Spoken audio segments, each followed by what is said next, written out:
Hello. Welcome to This Week in Mormons, the Sisters Edition, or Twin Sisters. Yes. With your host, Ariane Smith. And Tiffany Hales. Now, you may be wondering why you are having the pleasure of hearing the Twin Sisters twice in the month of September. Because if you are a longtime listener or just a new listener, you might have noticed that Ariane and I podcasted 2 weeks ago, and we usually only podcast once a month.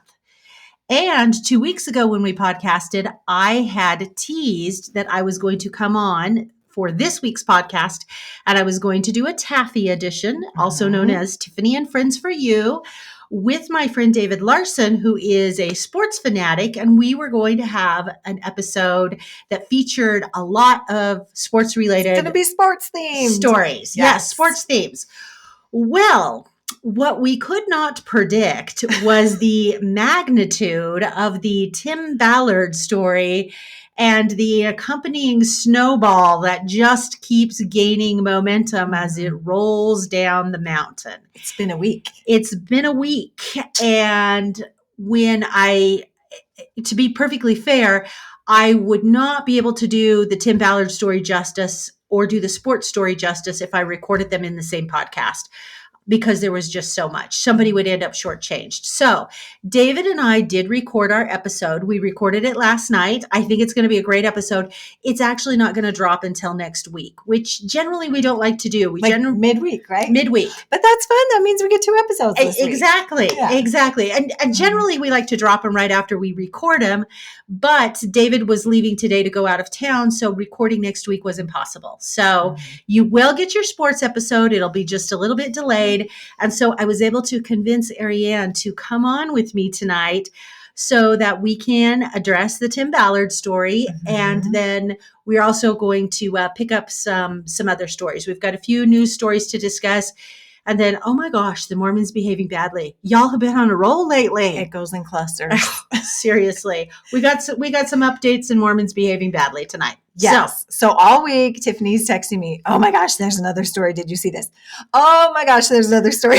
Like seriously, Tim Ballard drops stories every single day this week. And I walked in here tonight and I was like, if I read one more story about Tim Ballard, my head is going to explode. So let's record this dang thing and be done with it. Exactly. Although I have a feeling that we're probably not going to be done with it, but maybe at least we set some framework and some groundwork and kind of maybe sort through literally everything that's come down in the last 7 days. There was a lot. And I will say that's one thing we really tried to do. We knew we were going to talk about it, and we knew there was enough information that we really had to dive in deep on it. So we really did try to trace things back to the very beginning, break it down to how did this all start? Exactly. So Tiffany was like, we're going to need a flow chart. And she is in full, let me tell you folks, she's in full blown attorney mode over here. She has a legal pad. I got a legal pad. She has notes and like highlights, and she's done some serious research. I know. Ariane was like, oh, you're going lawyerly on this tonight. You're in full blown attorney mode. I really am. About ready to present the facts. It's very true. And honestly, there's been so much stuff flying back and forth this week on social media. Fact, fiction, and everything in between. It's hard to sort through the facts. Exactly. Because everybody's got an opinion and they're all getting like thrown here and there. Yeah. And so I wanted to try and be as fair and accurate with this story as I possibly could, and maybe help to synthesize some of what's gone on and get some because I do think perspective. I do think it's confusing, especially when there's a new headline every day. I think there's a tendency to just be like, oh, I don't get it. Yeah. There's too much. I'm going to bury my head in the sand and go watch some Real Housewives. Speaking of which, I hear the Real Housewives of Salt Lake this season is really heating up. I haven't watched it. Yes. Have you been watching it at all? I'm not completely caught up, but yes, you know, I cannot resist a Real Housewife show, even if it's Salt Lake City and even if it makes me cringe. Well, I have it on the Peacock, so I think I may have to. I haven't watched it in several years, but I think I may have to catch up because I hear this season is pretty good. I'll tell you what the funniest thing about that show is that there's 2 girls on it that have both left the church. Okay. And they tend to have fights about who left the church properly. Oh, gosh. And that fascinates me. One of them removed her name from the list. The other did not. And so they tend to kind of go at it and like, well, you didn't even remove your name. You're not like one feels like she did it appropriately and the other feels like she did it appropriately. And it is the most fascinating housewives fight. Also, I fear about what the outsiders think. Yes. I'm like, oh gosh, what do they think of this? Yes. I understand this terminology and this framework, but your regular person is probably like, what in the world? Exactly. Exactly. So, so sorry to digress on that tangent, but it just seemed appropriate. A little bit of housewives. Now we'll get back to the Ballards. So before we get into the specifics of the news stories and what came out this week, I feel like some background information is in order, because to really understand the context of what happened in the last 7 days, I think you really need to understand the background here. So, as many of you are probably aware, Tim Ballard founded an organization called Operation Underground Railroad. The mission of that organization was to stop sex trafficking. And that organization has been around for a number of years. I think 2013 is about that's when I think it's. So we're talking 10 years or so. Yeah. And there have been people who have called into question the tactics that Operation Underground Railroad, or R, as it is commonly referred to in its acronym, have used. And we're not going to really delve in tonight as to their tactics and what's good and what's bad and this and that and whatnot. That's been happening for years. That's been happening for years. Not a new thing.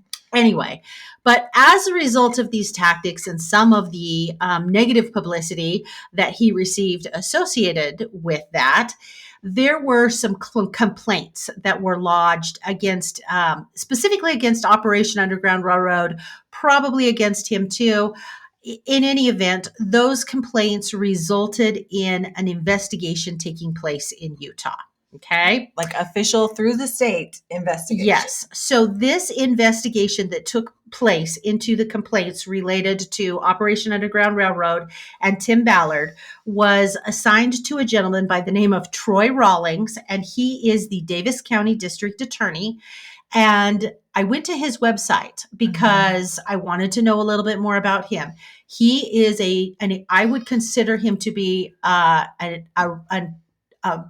very conservative politician.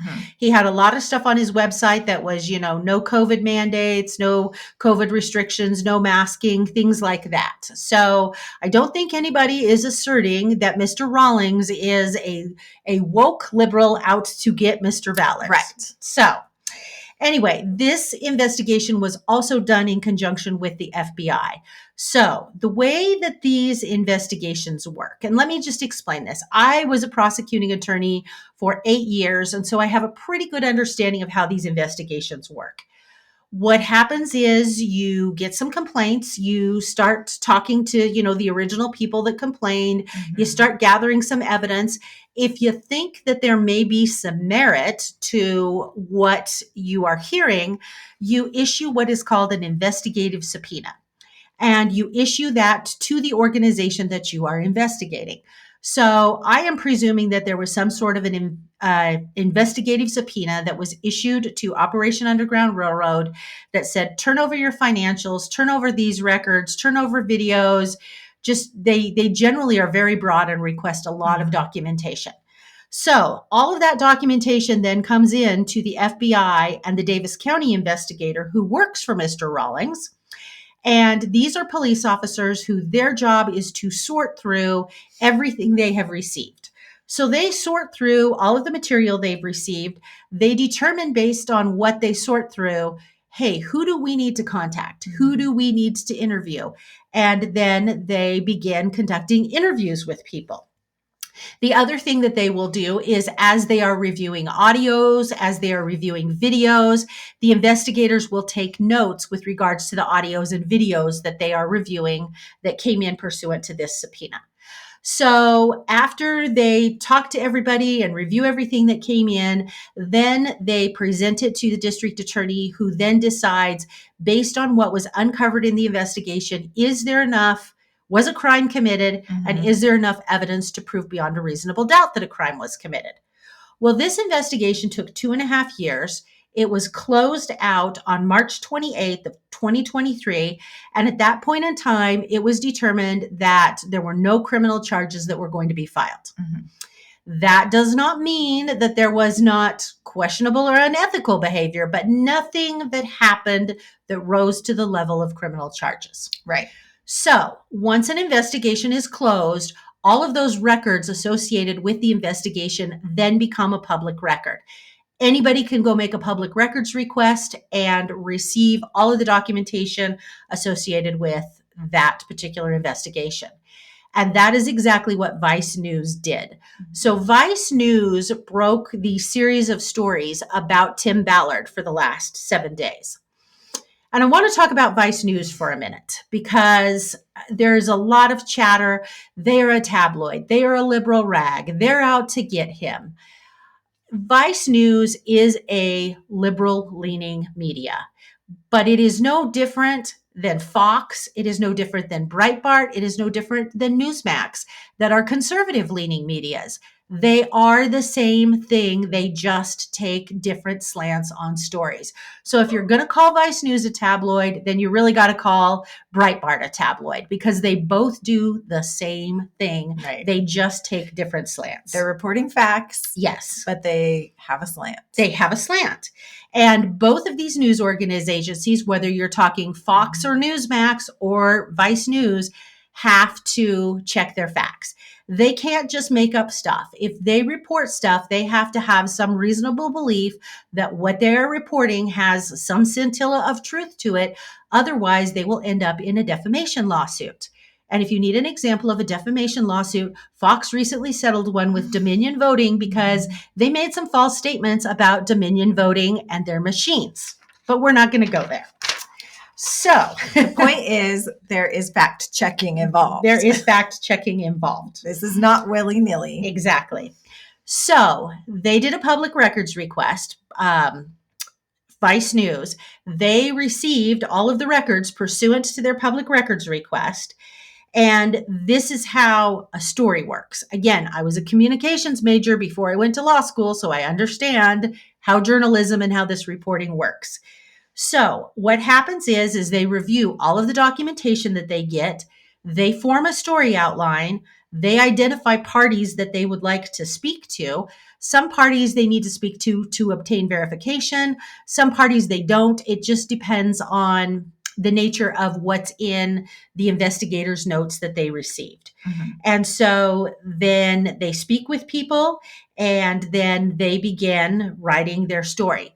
Now, when they reach out to parties can choose to speak to them or parties can say, no, I'm not going to speak to you. They're under no obligation to speak with Vice News.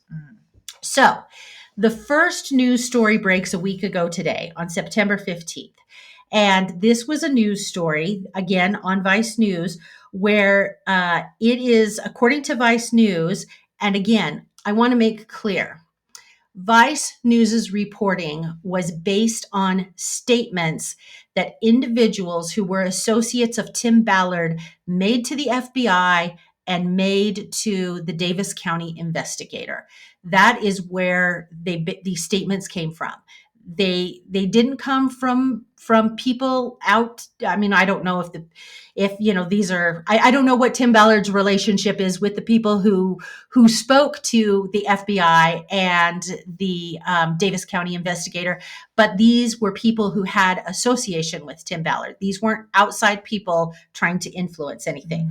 So some of the claims in that first article were, again, according to people who reported this to the FBI, is that, let's see.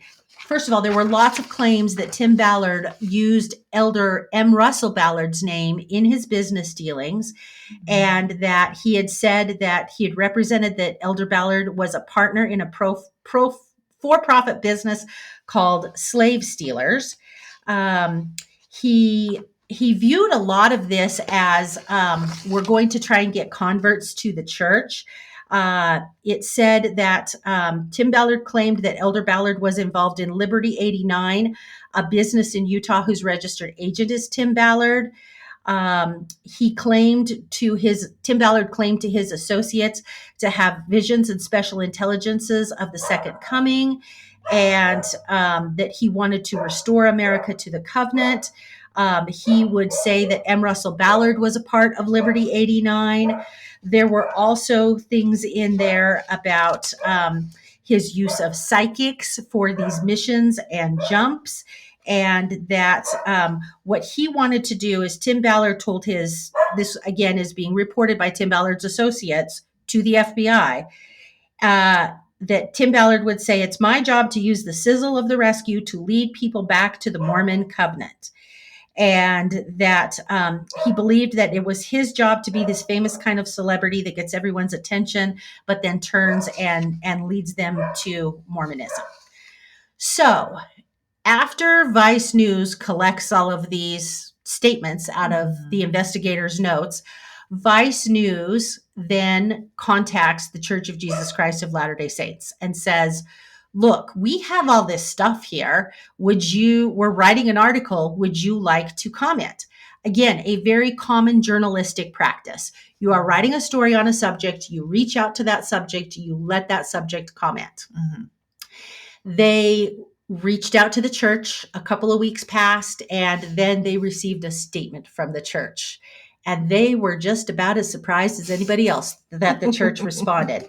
And the church's statement was pretty powerful. The church, and I'm just going to summarize it, basically said that Elder Ballard no longer has a relationship with Tim Ballard, that he had traded in on his friendship, that they had found, I want to find the exact words here,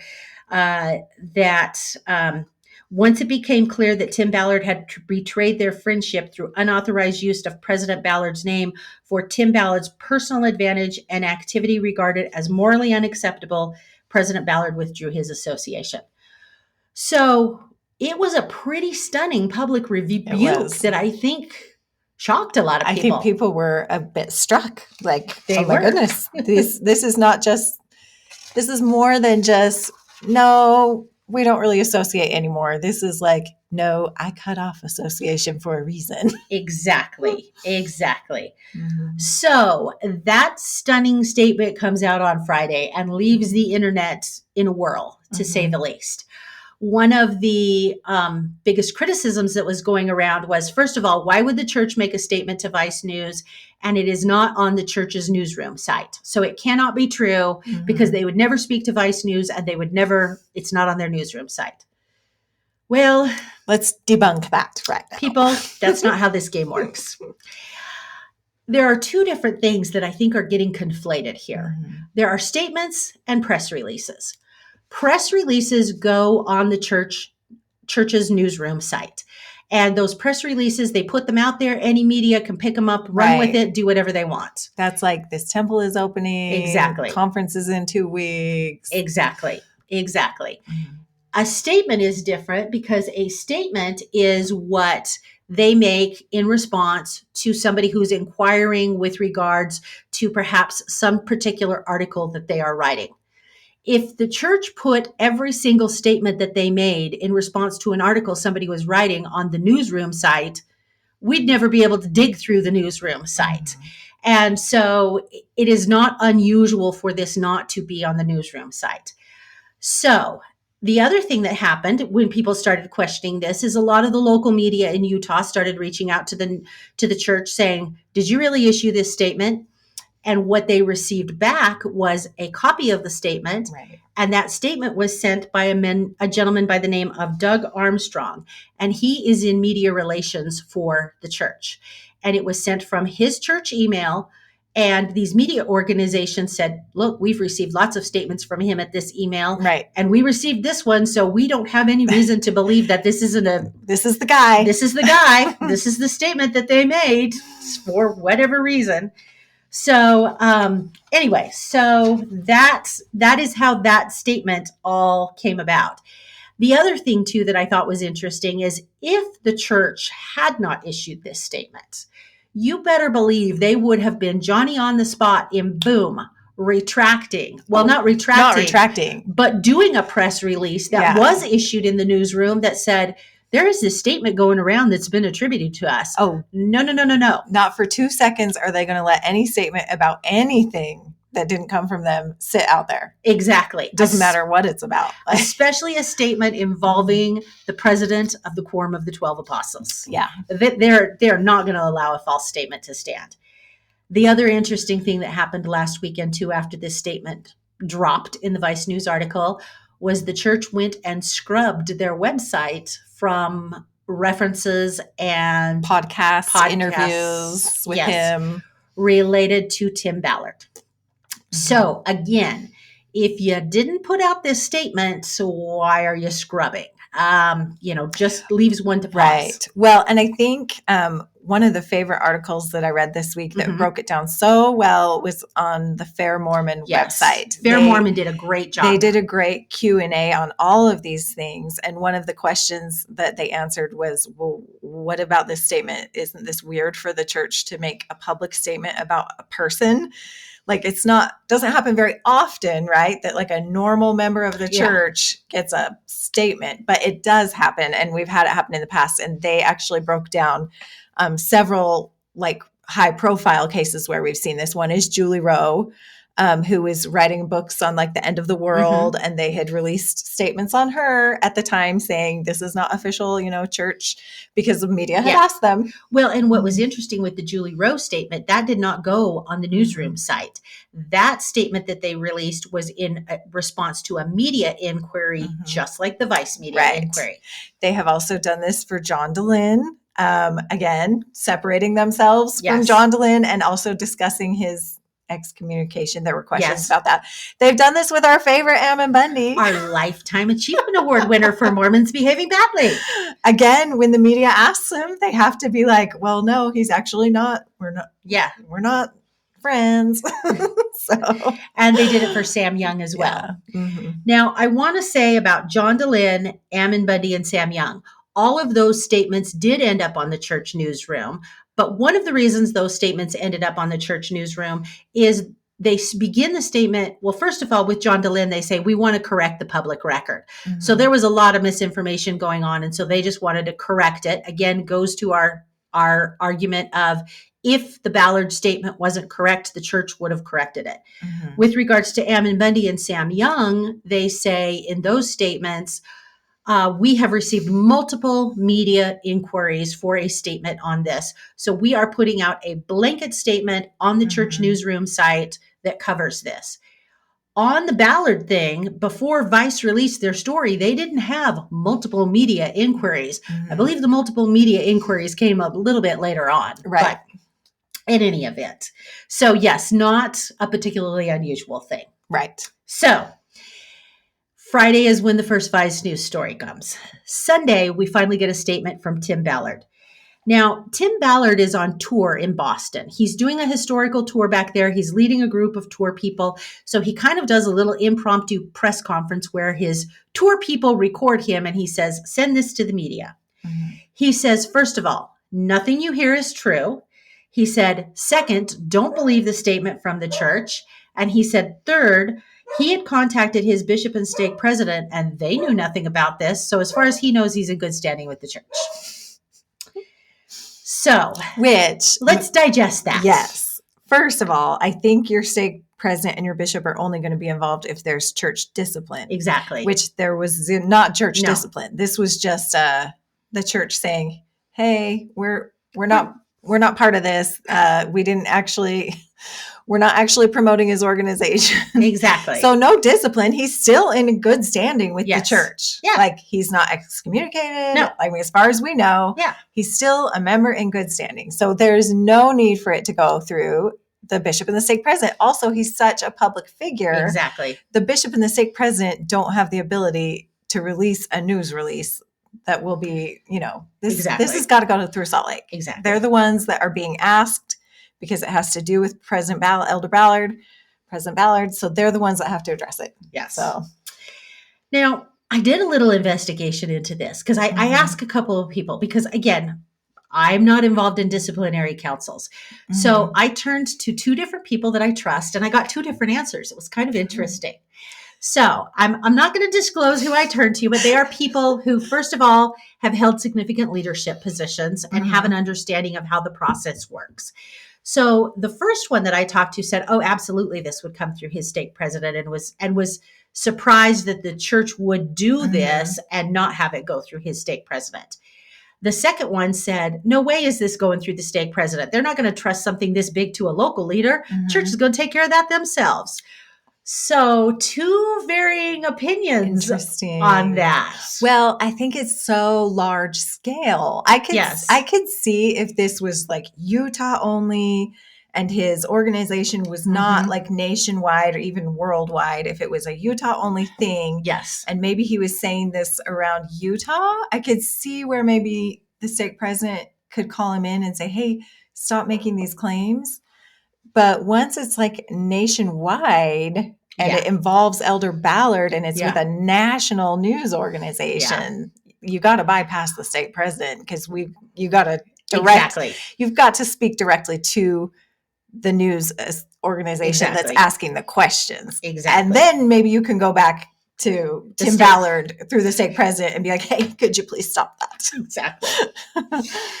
So after Tim Ballard issues his statement, Glenn Beck, who happens to be a good friend of Tim Ballard, gets on the Twitter, or as it's known as the X these days.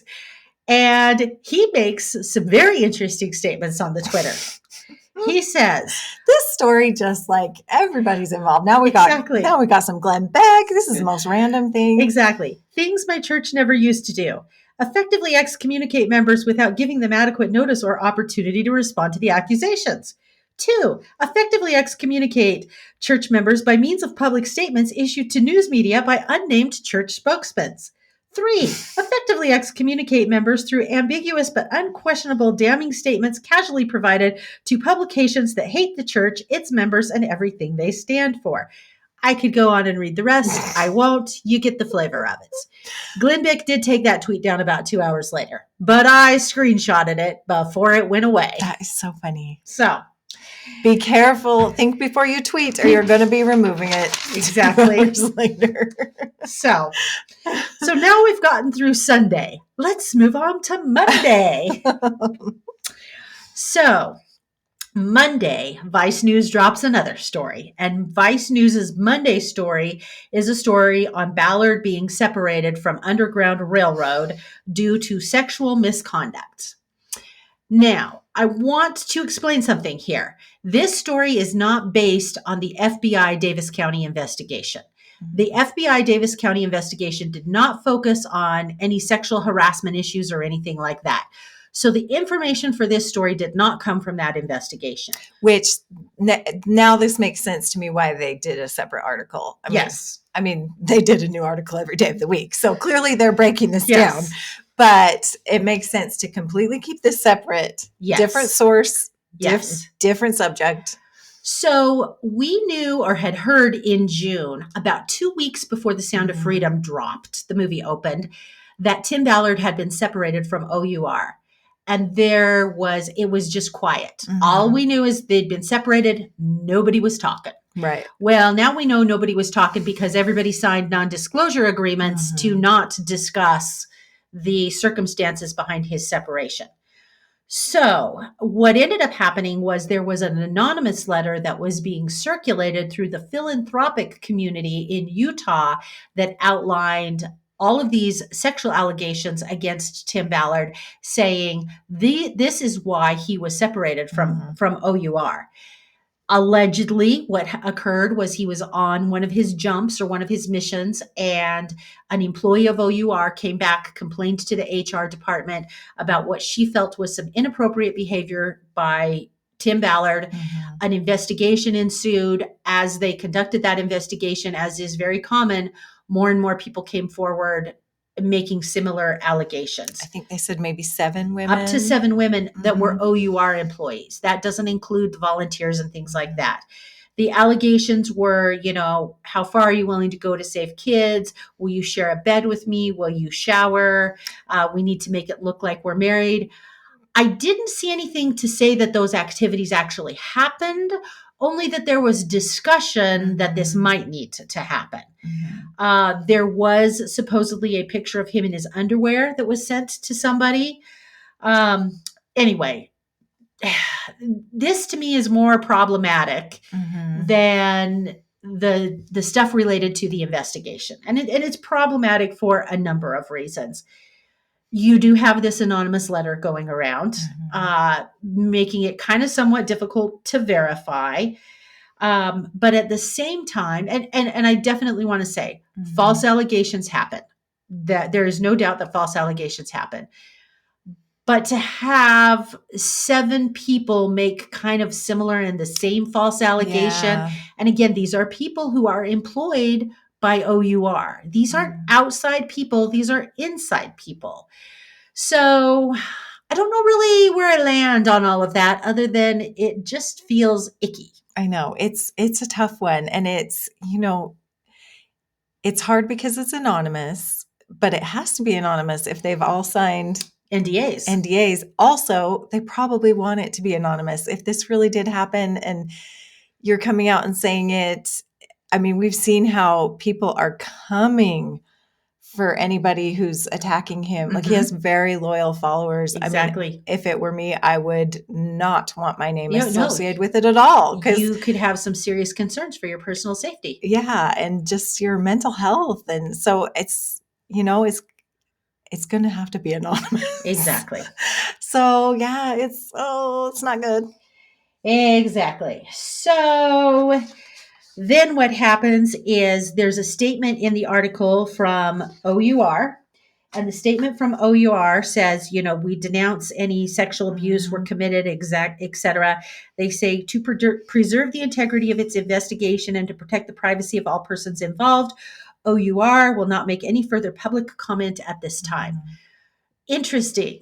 They're not admitting it, but they're not denying it. But they also say that they've retained an independent law firm to investigate. To conduct a comprehensive investigation of all relevant allegations. Which is good. Which is good.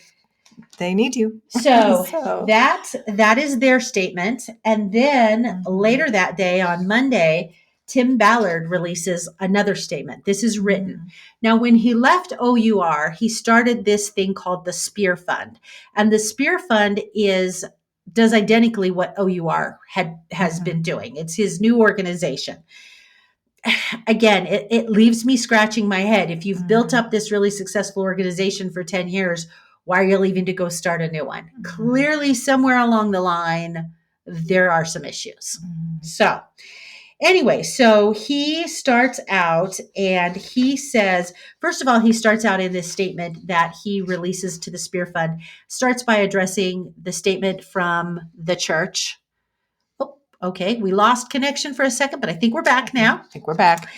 He starts by saying a statement from the church, and he said, bad actors were attempting to destroy his good name and defame his characters, and he expressed a doubt that the church's statement was authentic, but commented, in any event, nothing will change my core beliefs. If someone within the church did release this statement, I'm absolutely confident the right people will step in and ensure that proper due process is followed as the rules of our church dictate. So that's one of the things he says about that. And then he says, as with all of the assaults on my character and integrity over many years, the latest tabloid-driven sexual allegations are false. They are baseless inventions designed to destroy me and the movement we have built to end trafficking and exploitation of vulnerable children.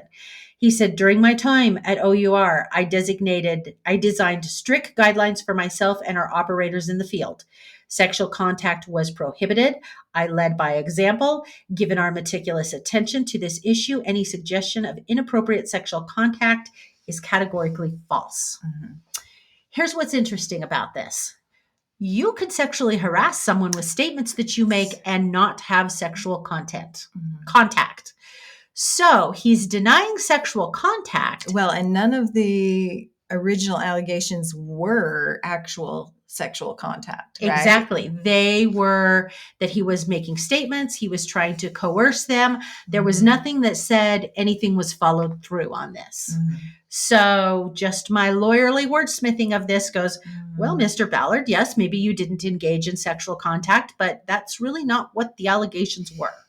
Right. So anyway, take that for what it's worth. All right, let's move on to the next day. Tuesday. We're not done yet. We're not done There's yet. so much more. Tuesday, there was a Vice article on an associate by the name of Paul Hutchinson and what happened on one of the raids he went on. We are not going to delve into that now because that doesn't specifically relate to Tim Ballard. But for our Patreon extra content, we are going to go into the Paul Hutchinson story. So if you want to hear our thoughts on the Paul Hutchinson story, become a Patreon member. Okay, now we're to Wednesday. On Wednesday, Vice dumps yet another article on Janet Russin. Now, Janet Russin is the psychic that OUR was using. And again, now we are back to the statements that were made to the FBI and to Davis County investigators, along with video that the FBI and Davis County investigators reviewed. Right, because the psychic came up in that investigation. The psychic came up in that investigation. And so the psychic went out on this mission in February 2016 to find this young boy named Gardy Marty. And he was a missing little Haitian boy. And this was the case that apparently led to the founding of OUR. And so joining Tim Ballard on this team was Janet Russin. She's a psychic medium from Utah. And supposedly her visions were guiding this mission. In video that was reviewed by the FBI agent and the Davis County investigator, they captured Runson talking with Gardy's father, saying that she assured him his son was nearby and that without her visions, he would never be found. She is quoted as saying, "No way, you would not have found this place, no way." They never did find Gardy in this place. But again, there's statements from Russin where she is saying, she is saying, as they drove, Russin began to cry, according to the summary of the audio written by the investigator. "Your mom is loud. Your mom is clear," Russin told the father, implying that the woman's departed spirit was guiding her. Russin subsequently claimed she was hearing a reading from the father's mother and sister, both of which who were apparently deceased. And so she was doing these readings. This is how they were obtaining their intel as to where kids were. The investigation turned up 10,000 pages of notes on Janet Russin's readings. The other thing that is very interesting. It just feels so icky to me. It does feel so icky. I know they're trying to do good. I know their intentions are good, but the thought of like this parent who is just in hell over a missing child being kind of led on by this psychic saying your mother is near, they're leaving, just like the false hope, because they never did find him. They never did find him. That just gives me super creepy heebie-jeebies. And these people that spoke to the investigators told the investigators that these psychic visions were a key part of OUR. And what's really interesting is Troy Rollins, the elected district attorney for Davis County, sent an email, including to Sean Reyes and among others, saying that they had collected 10,000 pages of Russin's so-called readings. They indicated in more detail exactly who Russin was reaching out to in the great beyond, a deceased Mormon prophet. Particularly a Mormon prophet from 600 BC named Nephi, to get intel where Grady Marty in particular was, but also with respect to a slew of other things. And I have to say, Tony Rollins, he is LDS. At least he served a mission. So he presumably doesn't have an axe to grind with the church. Right. So anyway, that was Wednesday's offering. That was wild. Then on Wednesday, President Ballard gets on the Twitter and tweets. When President Ballard gets on the Twitter and tweets, he tweets a very churchy tweet. Nothing to do with this. Nothing to do with this. Just his typical General authority tweet. Exactly. Something of about the day or the week. Jesus and repentance. Uh-huh. So then people get on President Ballard's Twitter and start responding to President Ballard all about Tim Ballard. People, I can't make this stuff up. I really can't. This is crazy. Poor President Ballard. He's just trying to do some tweets. And now people are coming for him. I'm going to read. I haven't read any of these I'm going to read. I'm going to read. You I'm going told to me read. about him. I'm going to read the best one. You told me about him, but I did not partake. What did they say? This is the best one. I don't know who this is, but it says Zesterman is a true friend of the Savior. Wouldn't treat his other friends like Russell treated Tim. Russell is the one not being a true Christian here. Don't try and twist what is really going on here. He owes Tim a public apology and general conference at the very least. Oh my. Yeah, we won't go down that rabbit hole any further. So there were more similar to that. There were more similar to that. Also on Wednesday. It was a busy day Wednesday. Tim Ballard releases another video statement. In this video statement, he is wearing a t-shirt with the picture of Abraham Lincoln on it. He is in Washington, D.C., and he is standing in front of the Lincoln Cottage. And he says, I am standing here in front of the Lincoln Cottage where X number of years ago, President Lincoln wrestled in the summer of 1862 with writing the Emancipation Proclamation, and people were making up lies about him and the pressure he was facing. And I understand what Abraham Lincoln was feeling. He basically equated himself to Lincoln and what he's going through. I'm under pressure too. Then he proceeded to verbally read the statement he released on the Spear Fund. That's not a great look. Not a great look. Anyway, finally, I'm going to wrap this up. We will get on to some other stories here. Tell you the layers of this story. There's so many layers. There's so many layers. The whiteboard. Have you heard about the whiteboard? Oh, I saw the whiteboard. Would you like to tell our listeners what the whiteboard is? The whiteboard. I thought the whiteboard was like, seal the deal. This is one of the most problematic things of this whole story. And the whiteboard came from the investigation that the FBI and the Davis County prosecutor's office did. Someone had taken a picture of a whiteboard from an OUR meeting.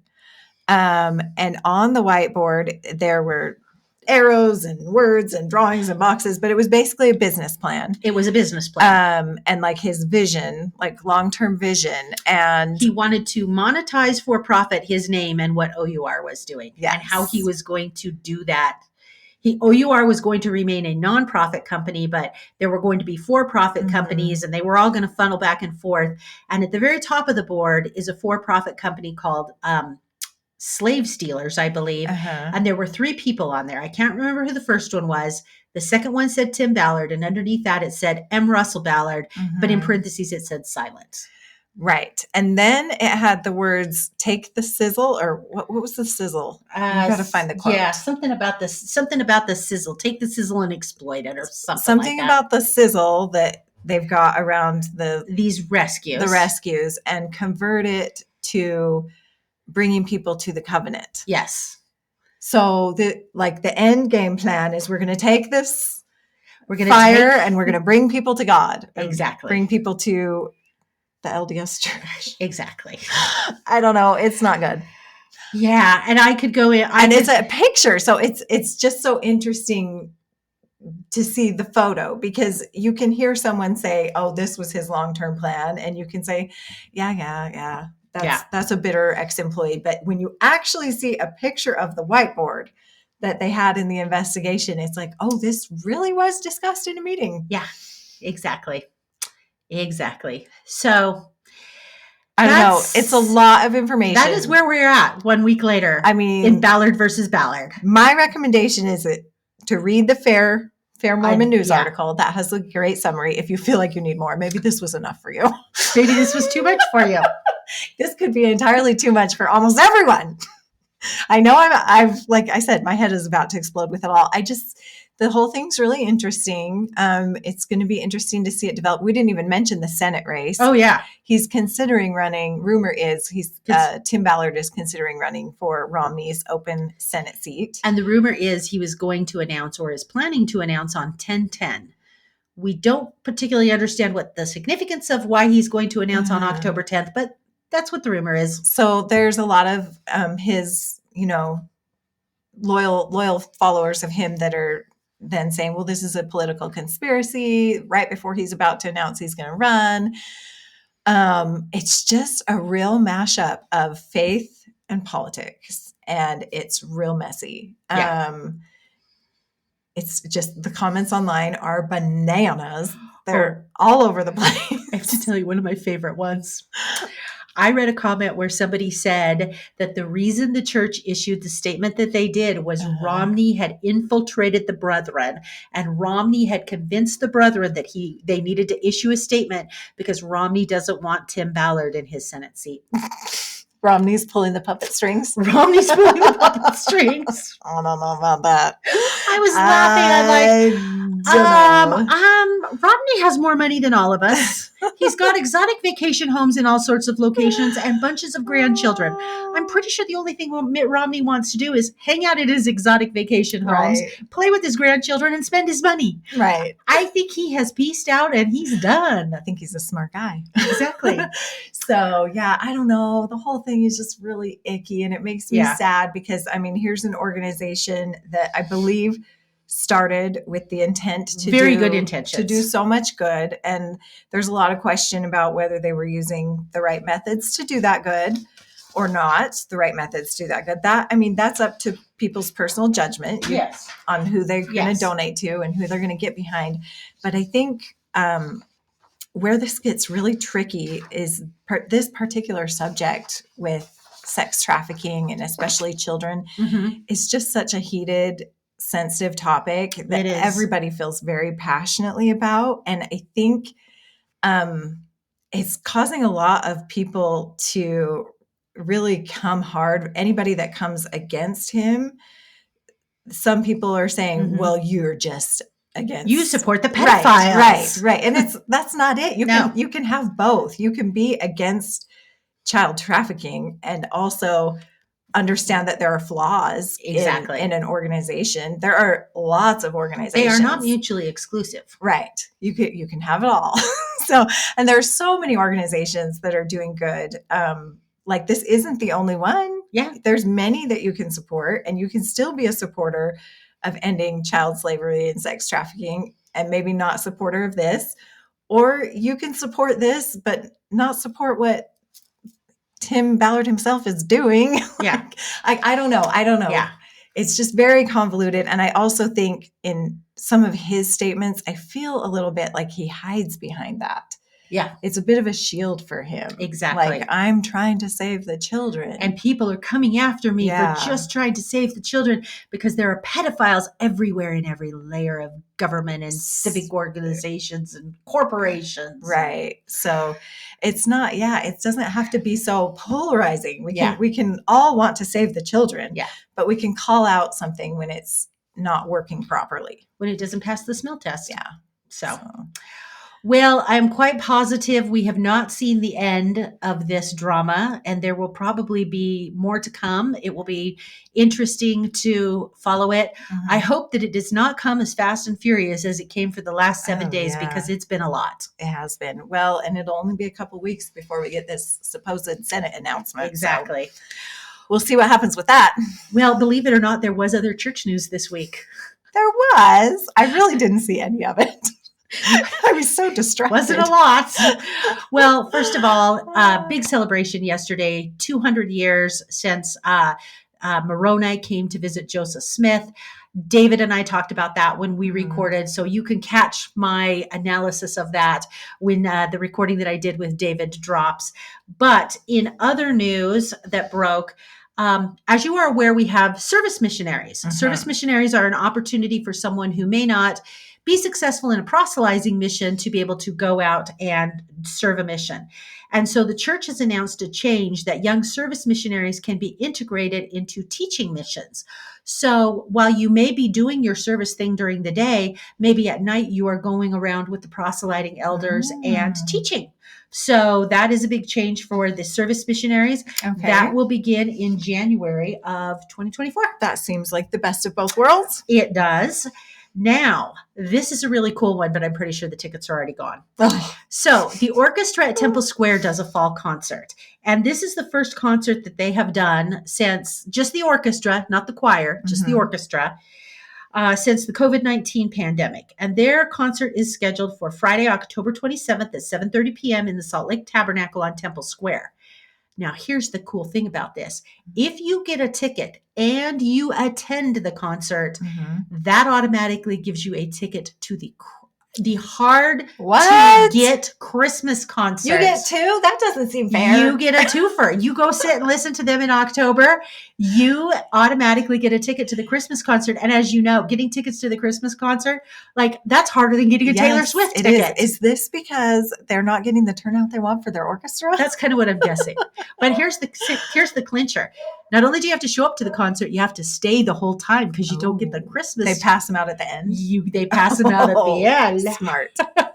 They are smart. They're no dummies. They're no dummies. So you couldn't just show up at the end because, as you know, when they have empty seats, then they let other people come in. So, yeah. Who do we know in Utah that we can con into going to this concert, but then giving us their Christmas concert? Exactly. I don't think anybody loves us that much. The tickets to the October Orchestra at Temple Square concert were free and available September 19th at 10 a.m.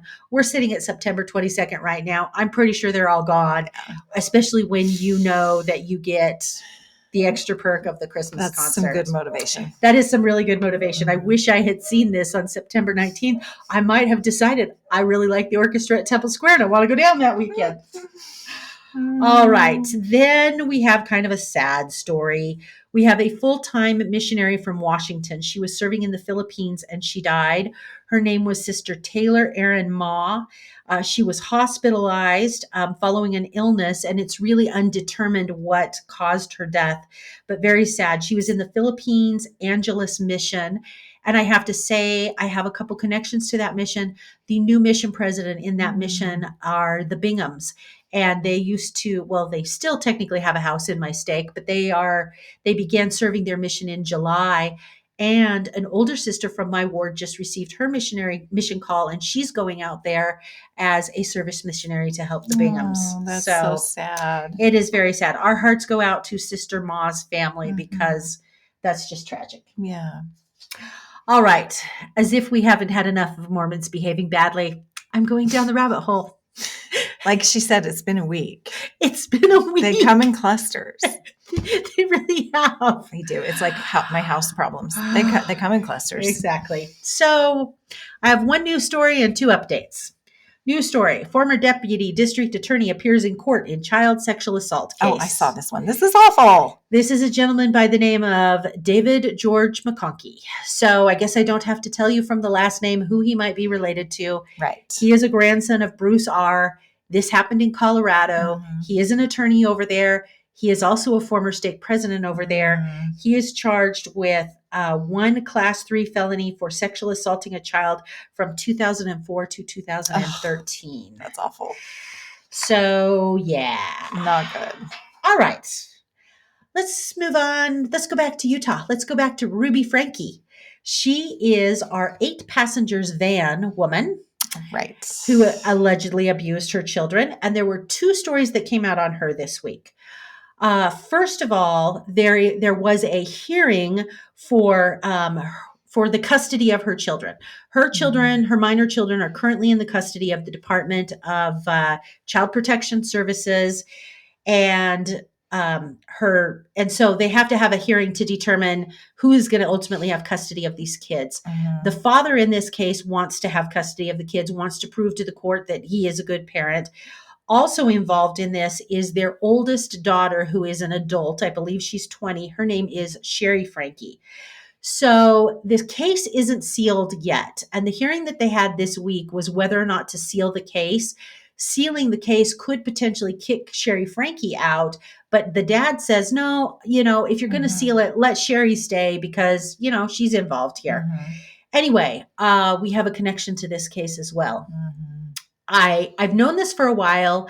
I didn't disclose it when we first covered this story, but we have a cousin who is a lawyer in Utah. His name is Jared Hales, and he actually represents Sherry Frankie.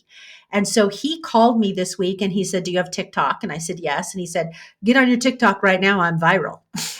So this Frankie story is a huge story on TikTok. The TikTokers are going down the rabbit hole of Ruby Frankie. That's so interesting. And so I don't understand TikTok. Jared was exiting court with Sherry. And so there is video that has millions and millions of hits on TikTok of Jared exiting the court with Sherry.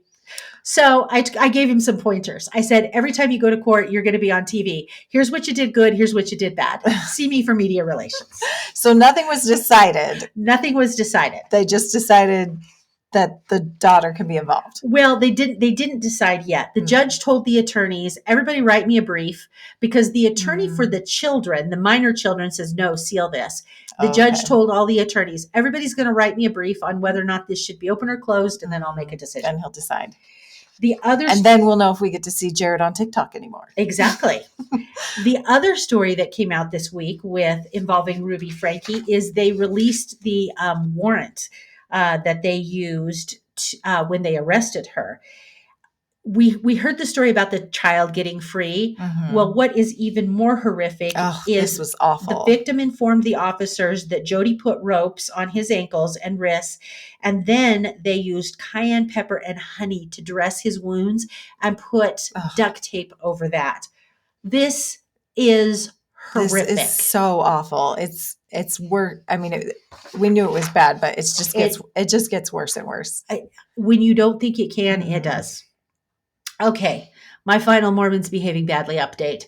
Do you remember Corey Richens? She's the Park City lady that offed her husband with a fentanyl-laced drink. Wrote the children's book about grief. Yes, remember that one. So we've had a wild year. Seriously.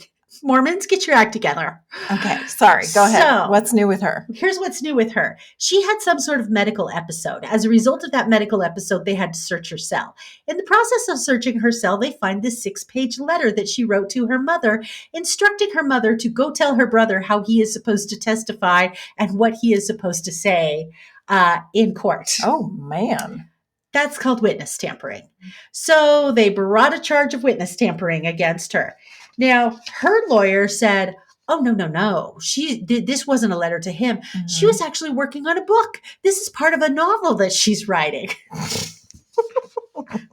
People, I cannot make And this is your profession. This is my profession.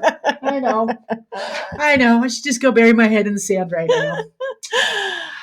All right. Should we move on to our favorite things? That was a doozy of an episode. This really is a doozy of an episode. If you have stayed with us for the entire episode, thank you. Because I don't know why you would. This has been nothing but just kind of a downer. But stay tuned for Wednesday when your sports episode comes out. Because I have a feeling that will be the yin to the yang of exactly. This. It will be happiness and positivity and stories. It will be the yin to the yang. Okay. Inspiring sports stories. So tell your favorite thing, because it goes along completely with what we've talked about all night. For my favorite thing this week, I just decided to go all in and pick something that is like super on theme that I just coincidentally happened to be listening to in the weeks leading up to this whole shenanigan with the Tim Ballard thing. Okay. This is a podcast our younger sister told us about a while ago, and it is called The Coco Berthman Story. So it is about a woman named Coco Berthman who is from Germany, and she actually claims at least to have been a survivor of child sex trafficking by her parents in Germany growing up. It has major ties to Salt Lake City because she ended up in Salt Lake City when she came to America and was telling this story. Anyway, it's this very convoluted story. There's a lot of Salt Lake City involved. There's a lot of church. She actually did end up getting baptized to be a member of the church. Mm-hmm.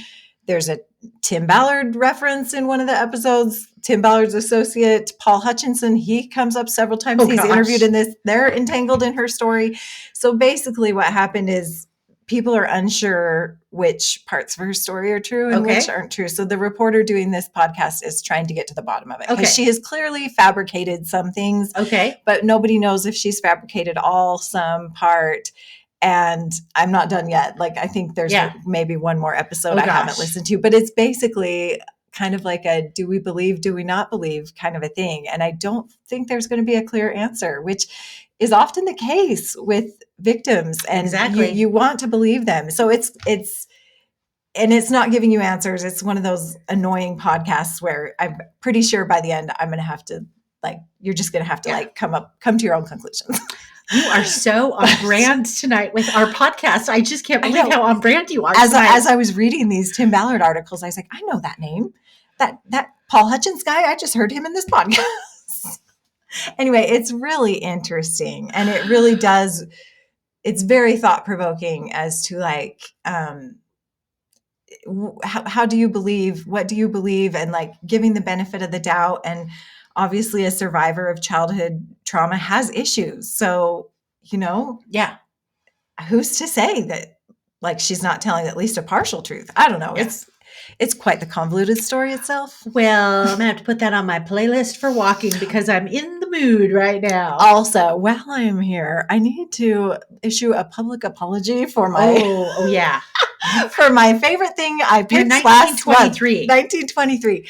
I chose that as my favorite thing last month. And I did warn you that it was MA, but I was not finished with the season. And I will say the last 2 episodes of the season, which I watched after our last podcast, are the most MA of all the MA things I've ever watched. Oh gosh. It was traumatizing. There was some fast forwarding. Oh gosh. Yeah. Okay. That's all I'm going to say about that. Go ahead. Okay. Well, thank you for your public apology. Okay. I am going to try and end this show tonight on somewhat of a high note, since we've kind of been a little downers tonight. So I texted you, I don't know, about a week ago, and I said, I have a really fun idea for favorite things.